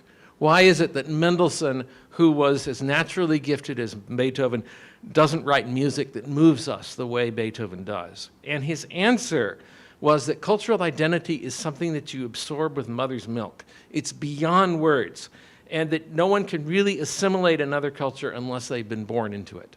Now, one of the people, again, this is almost completely forgotten, but one of the people who was the most heavily influenced by Wagner and his writings was Theodor Herzl, who completely bought the argument, and who said, he even said, you know, on nights when there's no Wagner being performed, I lose faith in my idea, which was the, you know, the Zionist ideal. He devoured the book, convinced that, you know, this is the ultimate solution for Europe's Jews, is we need a state of our own where we can be true to our own identity. You know, on the Iwakura mission, Bismarck tells the delegation that they must construct national feeling in Japan. You get this whole folderol of Kokutai and all the rest that comes out of the Iwakura mission. I mean, Ian Buruma, who's another one who's gotten his little book, Inventing Japan, which is the most brilliant books on the subject, identity, politics, and Japanese history, who's another one who's been, you know, somewhat a casualty of these culture wars in the United States. He describes this in a great deal. So what happens? You get these Marxist thinkers, people like, you know, Gramsci, people in the Frankfurt School like Walter Benjamin, Theodor Adorno, and so forth. And they're confronting the failure of a Marxist revolution to occur. So they pick up ideas that are floating in the air. I mean, Alan Bloom in his 1987 book, The Closing of the American Mind, called it the Nietzscheanization of the American left. Nietzsche, of course, being the key link between the whole late Wagnerian ethos of Bismarck's Germany, and who works out in his philosophy the ideas about the origins of culture that are implicit in Wagner's writings. And it's here that you see the roots of this entire postmodernist construct. Now, I'm not saying it's wrong. In fact, there's a lot to it. I mean, we know now, thanks to, you know, Freud and Jung and a whole history of psychology and so forth, that the rational barely keeps a superficial lid on a whole witch's stew of resentments and pride that we pick up with mother's milk. And to ignore the role of just sheer anger, anger at elites, anger at cosmopolitan elites, and what that has done to politics in the United States and Britain. Actually, Panjak Mishra wrote a whole book about it, you know, The Age of Anger, which I again, highly recommend. And he had a brilliant piece in The Guardian the day after the Trump election. I mean, nobody's going to argue anymore that you can just assimilate and expropriate the core of another culture. You know, that something like blackface has been properly relegated to the trash bin of entertainment history. But I would submit that identity politics is deadly as a basis for a country like the United States, whose philosophical basis, as Greg was saying in his presentation, starts with prosaic notions from Locke and Montesquieu. Not in Wagnerian mists of identity. I mean, you start building a politics of identity and you don't ultimately get to choose which identities are favored and which are not. And what's happened now is that you've got a generation of resentful white men sitting in the back rows of college campuses where they're taught that people with penises who look like them are responsible for all the world's ills. Now, there's something to that. But at the same time, how is it, you know, is it a matter of surprise that they have started to apply some of these lessons to themselves? Lessons that go right back to the founding thinkers of the German right, you know, from Hegel to Wagner to Nietzsche to Houston Stewart Chamberlain, Martin Heidegger, and so forth. And it's a very dangerous situation when a relatively young and intellectually naive country like the United States begins to live off the half-digested chunks of philosophy taken from an older culture with much greater intellectual depth and sophistication. So I'm sorry, right on. I didn't answer the second question. Neither did you. So maybe Just or try to answer. Not that I answered the first. Just a quick codicil on what we just discussed. As you could tell from that name-dropping, fast-moving, intellectually rich tour of the horizon, elite scholars and universities are not actually representative of the whole. And in fact, much of what we talk about as intellectual sort of postmodernism and all that is characteristic of Northeast liberal arts colleges and leading universities, but most Americans don't go to those places. The large majority don't. So once again, the inequality shows up also intellectually. That's why I put that Mark Lilla quote there, because the education of your political cadres has moved out of the unions and into the universities. And I think it's very important anyway. Sorry. Yeah. Thanks. Thanks. Just a short, two short comments, and I'll try to answer Richard's question. I think, of course, the thing is, identity politics is not new to the U.S. It's the way it's presented, because after all, if you think at the beginning of the United States, there's identity politics. If you're black, you're a slave, you're not a human being. So There's no statement. There's no statement of. It doesn't say, "We the white men." It says, "We the people."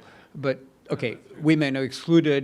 That you could say that at the time this was the case in other societies, but that's a fact. But I mean, no, blacks, men, women are described as 2/3 of a person in the census. So there's an implicit statement of white identity, but it's not an explicit one. Whereas now, if you look at the reaction to it, it's explicit because in a way, I think that's one thing. I think the second thing, it's important to remember that Bismarck did not believe in this. Bismarck in no way believed in this. He instrumentalized it, but he was sufficiently intelligent. He was highly intelligent. He was highly cynical, and he didn't believe in that stuff. To go to Richard's questions, I think the two things to understand, of course, in the U.S. is when you talk about white and minorities, the definition of white in the U.S. has changed enormously. I mean, implicitly, until the 1950s, if you were a non-Protestant white, that is, if you were essentially Catholic or Jewish, you were not fully white. Or earlier Irish. Earlier Irish, but Irish Catholic. I mean, if you're an Irish, you converted to Protestantism, you kind of, so that's one thing. So the different, and if you were Southeastern European, if you were Greek Orthodox, if you were an Armenian, so that has changed. Secondly, I think, well, they were more than blacks, but less than whites. They were kind of in limbo, but they would not. I mean, that's why Jack Kennedy's election to the presidency is so important, because it would have been unthinkable, surely, until the 40s for a Catholic to be elected president of the United States. They were positioned. I mentioned the Supreme Court. It would have been unacceptable not only to have no Protestant, but actually to have a situation where a court decision could come as a result of a majority that was in itself non-Protestant. Would have been very shocking to most white Americans. I mean, if a major court decision going 5-4, and of the 5, 3 had been non-Protestant, so it had been a non-Protestant decision, this would have been very disturbing. So the definition, and I think in the U.S., of course, when you talk about minority, if you look at U.S. history, okay, there's a native population, Native Americans who are conquered, mostly slaughtered, and then among the others, there's an enormous difference between the Black American experience and that of other groups that are defined as minorities. And you see that in the way they're treated by the police, in their history, the census classification. I mean, there are some Latinos who are considered minorities who are white Cubans who are no different from white Italian immigrants. I mean, they're white Catholics who many of them, if you look at the first generation of immigrants from Cuba, were highly educated, and they're not treated by society differently from any white person. So that's very much a moving thing. So I think when you talk about minorities, a majority of Americans will be minorities, that's not totally accurate. It's much more complex. You really have to look much more deeply and understand again that because of the history of slavery, the Black American experience has nothing in common with the Asian American, the Mexican American experience, or whatever. And of course, if you look at the history of discrimination, I mean, Asian Americans were discriminated against, but they were never slaves for generations. Concentration camps. Yeah, but I mean, they were not. There's not a generation of slavery. That's an enormous difference. When you look at the treatment of the Chinese workers on the construction of the railroads, I mean, they were pretty close to being slaves. Yeah, but they were white workers who had been treated extraordinarily badly. So that's, so next question. And foreign policy, the foreign policy. I think then first we have to look back at the history of the Cold War. In retrospect, we look at the Cold War, you can say starts with the Greek Civil War and ends with the liberation of Eastern Europe from communism as a period of American consensus. But that's not the case.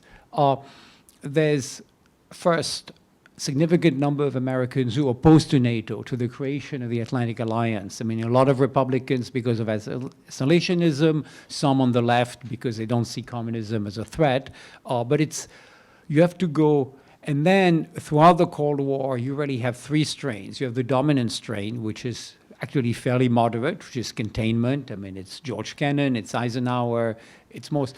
You have a very hardcore thread, which is we want to fight the Soviets anywhere, anytime. And you have to remember, if you go back to the Eisenhower administration, there are Republicans who are wondering whether Eisenhower isn't a communist. No, I mean, seriously, if you read, and I'm talking about the members of Congress, you can read the Ron Perlstein's books on that era, and at the same time, on the left, you have those who think that the US is too aggressive. So there isn't, the consensus is not really what happened. Obviously, the end of the Cold War changes things, but I don't think it's like before there was this great American consensus, everybody agreed, and afterwards there's disagreement. I would just add, though, that the existence of the Soviet Union and that existential threat to the United States meant that there was a certain sobriety to the content of American foreign policy that disappeared after the Berlin Wall came down. Next question. Okay. Thomas Sullivan, thank you very much, Tag and Greg. My question's much simpler. We spend a lot of time tonight talking about the past.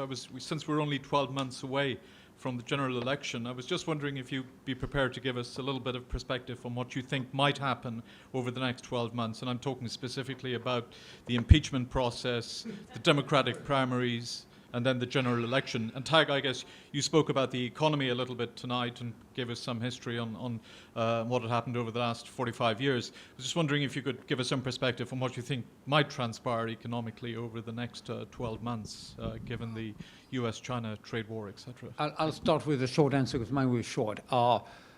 Every day is a new story, and it's very difficult. And this is not unique to this. I mean, if you had asked anybody, if you look back at the 2016 election, the most unpredictable and amazing thing is not that Trump won the presidency. In a bipolar system with very strong party identification, if you're the candidate of one of the two major parties, you have at least a 25% chance of winning the presidency. But it's his winning the Republican primary. No one a year before the beginning of the Republican primary would have said this guy was electable.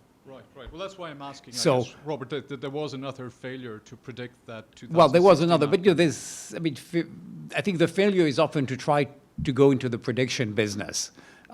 In other words, it's one that worked. Do the same thing for Brexit. You have something for elections. So the only thing I think you can say, but I'll let the others enlighten us.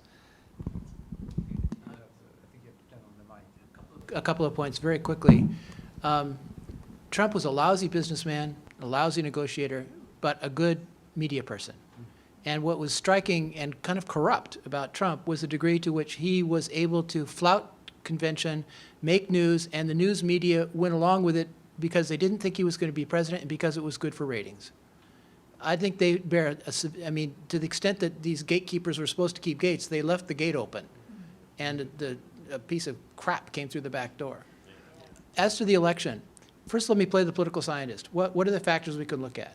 He's a one-term, the first term, he had 2 terms of the Democrats, 1 term as a Republican. That would tend to be in his favor. He's an incumbent. That tends to be in his favor. On the other side, and the economy is ambiguous. It's sort of okay, but not great, and it's not clear where it's going. But we'll know by about June of next year that studies show that basically people are very short-sighted in their evaluation of the economy. How the economy is going about the first half or the middle of the year before the year of the election will have a huge impact on what they think. So right now, that's a kind of a neutral, as it was with Obama too. Trump last time. His job approval rating is pretty bad, and that's a very seriously bad sign.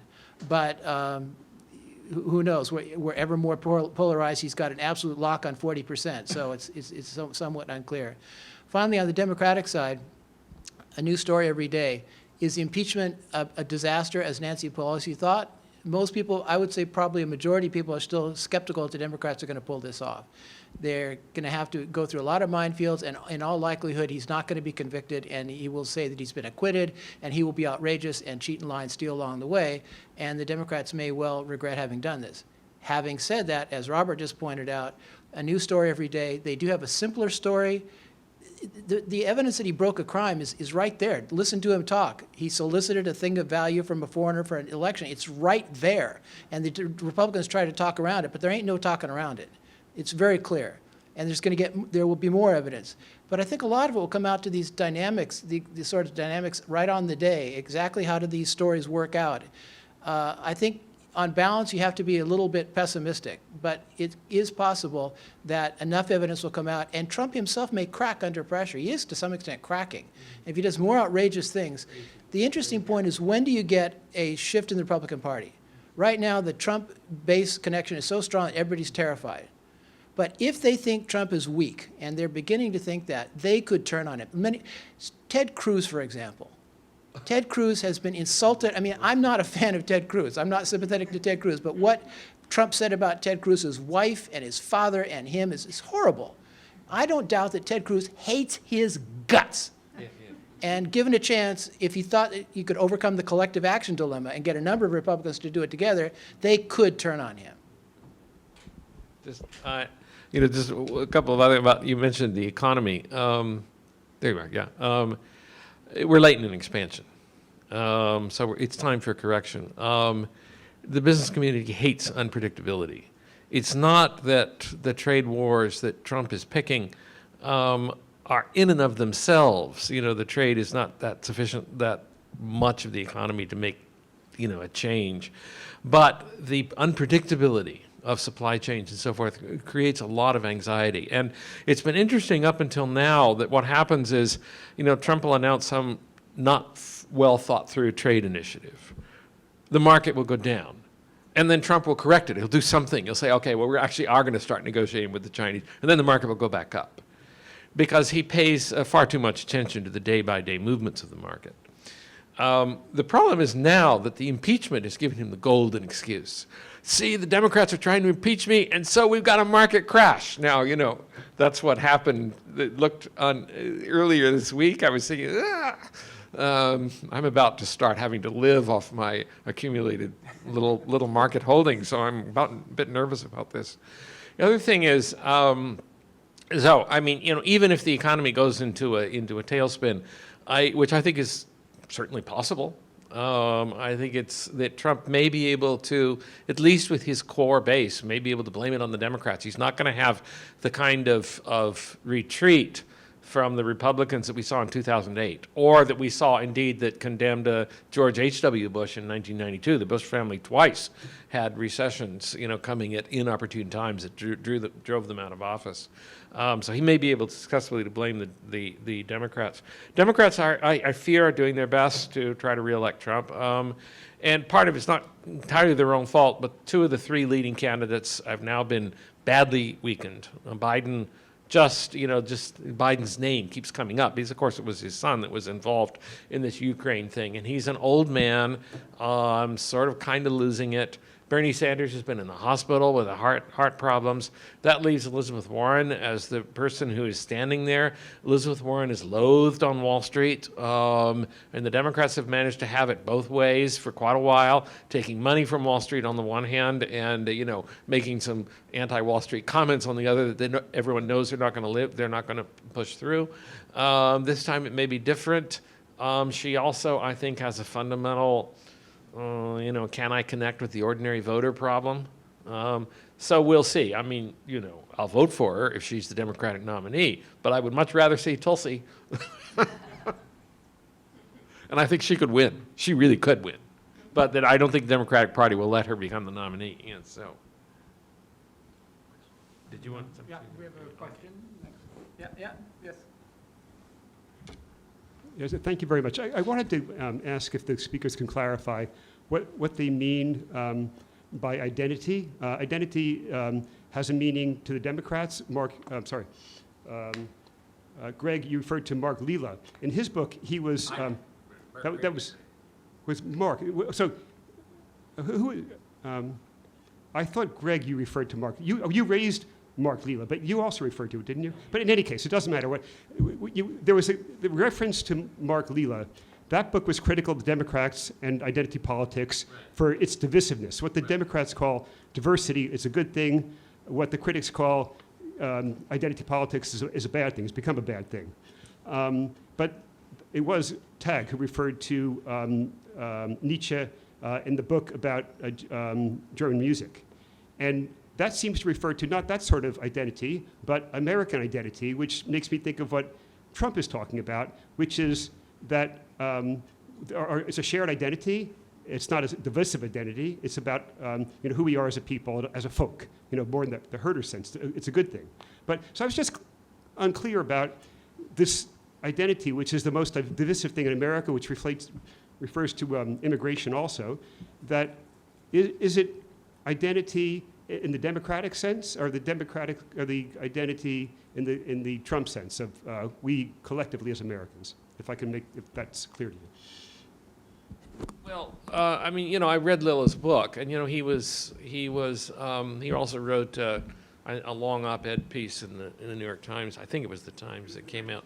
I'm sorry? Was it the magazine section? He was in the magazine section of the Times. Yeah, and of course, the usual. He got attacked from the usual parties for saying that. But what he was saying, and which I largely agreed with, is that identity politics, the way it's being used by the Democratic Party over the last generation, is not really is a dangerous route to, we'll do, everybody's divided into which identity group they're a member of, and we'll take care of this group, and we'll do this for that group, and we'll do this for that group, and so forth. And that leaves the Republicans open to doing what you were saying. So we're for the American identity. And now that, of course, is nonsense. I mean, going back to, which Greg mentioned in his presentation, I mean, going back to 1968, Nixon was deliberately using coded racial language to, and that has been part of the Republican strategy since then. But it gives the Republicans room to say we're the ones who are on behalf of all Americans, or real Americans, or the silent majority, or what have you.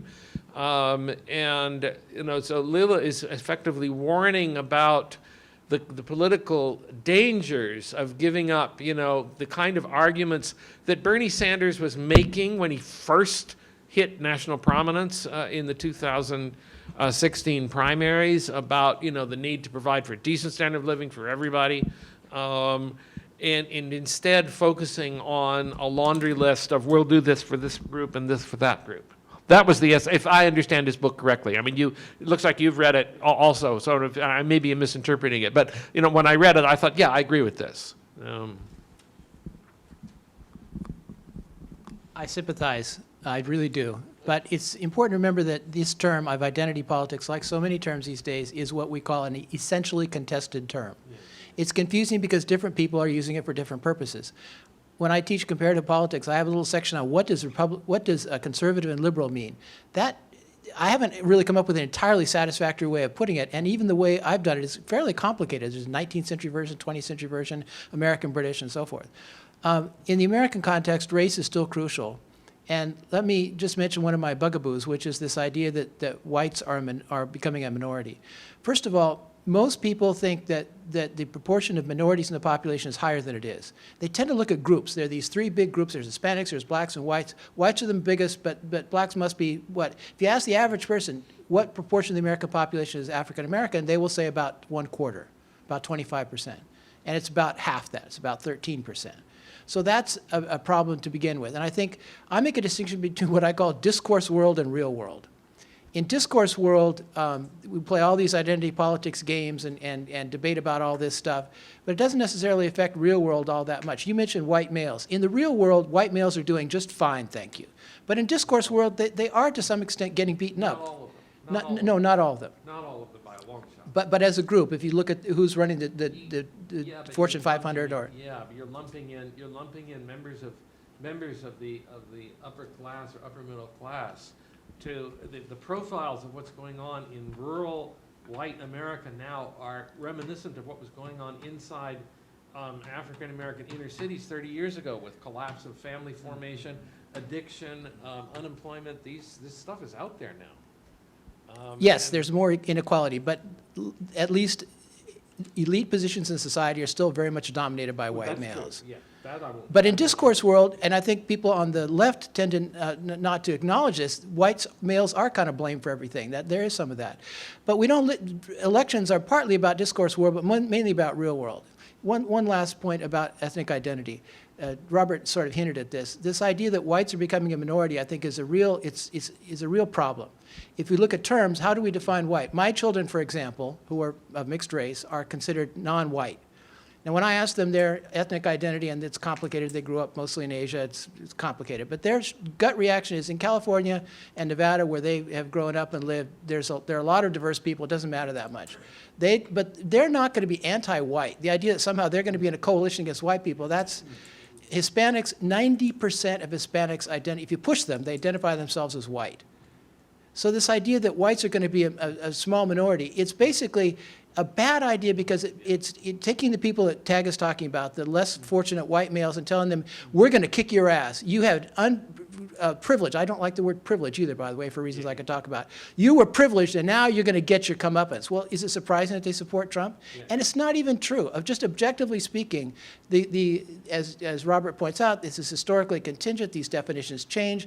But at some simple level, I actually most sympathize still with poor blacks. They're the ones that are still going to be left when all this game playing is done and Hispanics jump around and whites jump around and we redefine white. You're still going to have a core of the descendants of slavery who are still not doing well, and that's what we should be addressing instead of playing these highfalutin games. I think to finish comments, I think first what's interesting, and I think what has changed, is you mentioned coded language. I mean, since Nixon's coded language, real Americans. With Trump, it's not coded. It's the Muslim ban, you know, and his lawyer Giuliani, there's a problem. The way he talked about black athletes was something that Dick Nixon would have never done. Dick Nixon might have tried to push voters along the same way. But I mean, there's an openness. You know, he meets the Prime Minister of Norway. I wish more Norwegians were emigrating, meaning if only we had more good white Christians emigrating to America. And as someone pointed out, you know, Norwegian GDP per capita, I think, is higher than the US. Education is totally free. Healthcare is totally free. And on top of this, something Trump may have been unaware of, Norway doesn't have a very large population. So even if all Norwegian moved to the US, it wouldn't radically alter the ethnic makeup of the United States. You know, it reminds me of a story, I don't know if it's true or not. Reportedly, Jimmy Carter was berating Deng Xiaoping about freedom of immigration, and Deng said, oh, you want 50 million Chinese peasants, I've got them for you.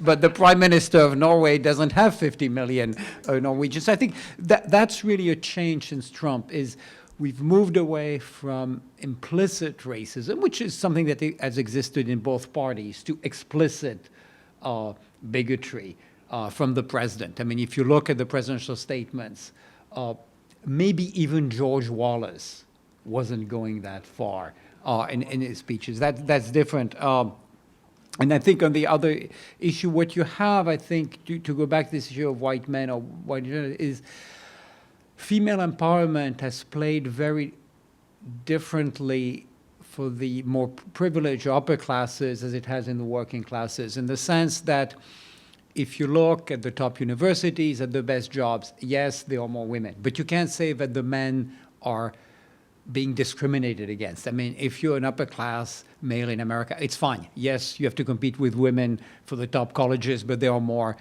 spots in good colleges. You're going to get good jobs. You're going to take advantage of the fact that now, instead of having one highly educated parent, you have two super highly educated parents. You're going to be able to marry a woman who is well educated, makes a lot of money. So you're fine. If you're at the bottom of the society, it's not that you're a victim of female empowerment, you surely are not, but it's the fact that the labor market has evolved differently for men and women. Because if you're working class and you're a woman, a lot of working class jobs for women are in jobs that are fairly secure. You know, taking care of the elderly, taking care of young children, service sector jobs. If you're male, obviously it's true that industrial jobs have declined a lot. So the relative positioning of men and women for working class Americans or working class Westerners in general has changed. Yeah, but it's not just that. It's also it's not possible. It's no longer possible, certainly in the United States, and I believe this would also be true in much of Europe, to support a family on a single male breadwinner's wage. That is not possible anymore at a middle class standard of living. I mean, you could argue that, you know, feminism empowered women, but also at the lower socioeconomic levels, they didn't have any choice. They had to go to work. That's So, in the midterms in 2018, there were actually higher voter turnouts since, I believe, in 50 years. Now it was like about 114 million voters. Compared to 2014, it was about like, I think like in the high 80 millions, 90 million, something like that. So if we, and Democrats flipped the House in 2018. So my question is, if we like do the same tactics in 2020, do you think Trump will lose the election? And my other question is, there's been debates about, you know, Joe Biden is the only candidate who can beat Trump, and yada yada yada. So I want your opinion on this one. Do you think like having a Democratic candidate who can beat Trump? Do you think the candidate should, you know, have more of a centrist policies or more progressive? I want to hear it from you guys. I'll give a short answer. Obviously, voter participation matters, but the question is who gets mobilized. So you can also have increased voter participation that mobilizes Trump voters. So, and you can't really extrapolate from midterm elections where there's no one at the top of the ticket and a presidential election cycle. So that's very different. You know, who can beat Trump? Again, there are many factors involved. I think it's to some extent too early to say. I think there's often, and this is not unique in this cycle, a focus on personal demographic characteristics that aren't necessarily essential. I mean, if you had asked me who's the best person to campaign against John McCain, I wouldn't have said that someone called Barack Hussein Obama, who has no military experience, is the best. But it was best because technically there's no doubt that Obama was a very good president, very good candidate. And you can go through a list of politicians who maybe didn't look like what was the winning formula, but because they were just good at running for office. And again, running against George H.W. Bush, who had an outstanding war record, highly experienced, was Bill Clinton, who hadn't been very active during the Vietnam War, who had absolutely no foreign and national security experience. No, but he was an outstanding campaigner. So that's very, you know, centrist or moderate. The fact is, if you look actually at policies, there is not an enormous amount of difference between the various candidates in the Democratic Party. I mean, it's not comparable to what you have, say, in the British Labour Party. If you take Jeremy Corbyn and Tony Blair, that's really different. I mean, the UK with Blair as PM and the UK as Corbyn PM is very different. In the US, the gap between the main candidates is smaller, and of course the US political system doesn't give as much power to the president as the British political system does when you have a majority in parliament. In other words, you have to deal with Congress, even if you have a majority in Congress, they don't necessarily agree with you. So I don't think it's as significant as some think it is. We're going to see a roller coaster. During the primaries, everybody's going to be if you're concerned about the Democratic Party winning the election, the primaries are going to make you very nervous. People will be pushed to more extreme positions. They will attack each other. Biden is an old white male. I'm not entirely unsympathetic to old white males. Well, you're a little younger than Biden. Yeah, but I'm no longer young, and I'm sympathetic to old white males, but I look at him and think he's too old, and he's too white, and he's too male, and no. And he's unsteady, which makes me quite nervous. He's also being tarnished by this connection with his son. Elizabeth Warren does not, so far, have a lot of appeal to ordinary voters and to African-American voters in particular, who are crucial. There are lots and lots of reasons to be very nervous. It's going to make you feel very bad. The roller coaster is going to go down during the primaries. But once we get to the general election, any Democratic nominee will quickly get the support of all Democrats. And it's really going to be very close. And I think the question of leftism versus pragmatism is a tricky one, because on the one hand, public opinion does seem to have shifted a little bit to the left. It certainly has on homosexuality and what was the other one? Abortion, not abortion. Gay marriage, and there's one other one I'm forgetting. Integration, I'm forgetting the other one. So it's moved a little bit to the left. And then economic issues, there is some movement to the left too. What I worry about, though, is that during that downward swing in the roller coaster, the Democrats are going to get too caught up in academics and what I call discourse world and go too far to the left and have a hard time coming back. But usually, whether it be the Republicans or the Democrats, they get pushed to the left or the right during the primaries, and then they come back, and not that many people say, but you said on March 31st, such and such. So I think in the end, we're going to come back to that, where the parties are so starkly different that whoever wins will get the overwhelming support of the party. As Robert says, with so few swing voters in between, it's really a question of mobilization. And there, maybe having strong ties to African Americans and women could make a difference. Personally, the one I'm interested in is women. I think a lot of women are really angry. I have 3 sisters. One of them somewhat political. We'll leave her out of it. 2 of them have been somewhat apolitical. But all it took was a certain new president to make them politicized. They cannot stand Trump, and it's not particularly ideological. There's a lot of anger among women in the U.S., and the question is how much of that will show up in actual voting participation. So I think the question, as Robert rightly put it, is mobilization. It's going to be divided. It's going to be close. Who can mobilize their core supporters? It's going to be tough. Voting has consequences. I would just add that I think, not to be a partisan hack for Tulsi here, but Tulsi actually is taking on the Democratic establishment when it comes to foreign policy. The Democratic establishment has supported effectively, an activist, to be polite, foreign policy, endless wars in the Middle East and so forth. You look at the record of the Obama administration, they condemned George W. Bush for destroying the regime in Iraq, then they turn around and do the self-same thing in Libya. And Tulsi brings with that a lot of credibility because she served in Afghanistan. She has a military record, and of all of the candidates that I've heard, she's able to talk to Trump voters in a way that Trump voters understand. But whether she will be given the platform or not, I don't know.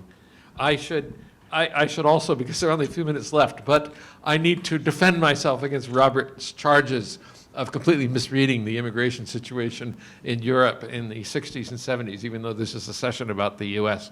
I was a schoolboy in France for a year in 1964, and that summer we spent a month in London. And I've been back, this is admittedly purely anecdotal, but I've been back there to both cities, Paris and London, a number of times since then. And they don't look like, in terms of the people that you run into on the street, they don't look like they did back in 1964. And I see Toshio's nodding his head there, and he spent time in London and so forth as well. I have to believe that such things as, Angela Merkel throwing open, the gates in Germany to Syrian refugees, most particularly the coming of the EU, the end of the move by the Eastern Europeans into the EU. You suddenly have these waves of Polish immigration into Britain, which you did not have in 1964. It's not just a color thing, because the Poles look, the Poles are white. We've been talking about what does white mean, but I've got to believe, and again, we could argue the data on this, but that immigration has been much more important now than it was economically now than it was during les Trente Glorieuses. I think to just make, I think one reason you think London and Paris are different is that when you were a kid, which I'm sorry to say was not as long ago as when Biden was a kid, but about as long ago as when I was a kid in Paris at the same time, is a lot of the non-European immigrants have actually done better, so they've moved to the sort of neighborhoods where you lived. You probably didn't spend a lot of time. Well, you lived within, we lived within the center of Paris.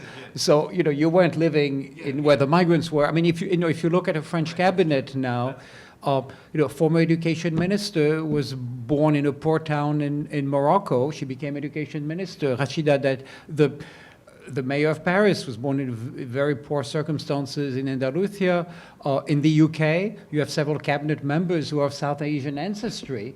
Including Javid, a man who was running for prime minister. So I think you've had, to some extent, the greater visibility of non-Europeans is because they've succeeded. And so suddenly they're professors, they're in parliament, they're in the cabinet, they matter. And what you've also had, and this is to some extent it bears a certain resemblance with the way the African American experience evolved.